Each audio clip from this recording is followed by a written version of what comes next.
ከባለቤቴ ጋር አላስታረቃችሁኝም በሚል የግድያ ወንጀል የፈጸመው ግለሰብ በሞት ተቀጣ። የወንጀል ድርጊቱ የተፈጸመው ሚያዝያ 25 ቀን 2015 ዓ.ም ነው። ነዋሪነቱ በጉራጌ ዞን አበሸጌ ወረዳ የሆነው አህመድ ወይም ጌትነት ኢማም የተባለው ተከሳሽ ከሚስቴ ጋር አላስታረቃችሁኝም በሚል ምክንያት አቶ ሙህዲን ሽፋ የተባሉ የግል ተበዳይ ላይ የግድያ ሙከራ ሲፈጽሙ ባለቤታቸው ወይዘሮ ሹዲያ ሙዘሚል ደግሞ ከባድ መሳሪያ በመጠቀም የግድያ ወንጀል እንደፈጸመባቸው የጉራጌ ዞን ፍትህ መምሪያ ኃላፊ አቶ ኤልያስ ሰብለጋ ለብስራት ሬዲዮ ተናግረዋል። ተጎጂዎች ወደ ጤና ተቋም በመሄድ ሕክምና እንዳያገኙ ጭምር ኢሰብአዊ ድርጊት እንደፈጸመ የአቃቢ ሕግ መዝገብ ያስረዳል።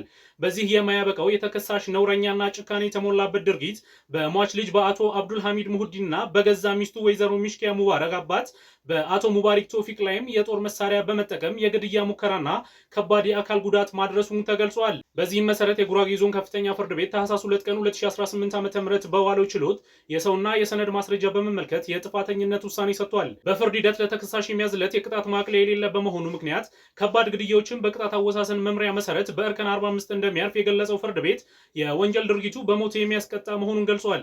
ስለሆነም በወንጀል ሕግ አንቀጽ 117 መሰረት ተከሳሹ በሞት እንዲቀጣ ፍርድ ቤቱ መወሰኑን አቶ ኤልያስ ሰብለጋ ጨምረው ለጣቢያችን ገልጸዋል።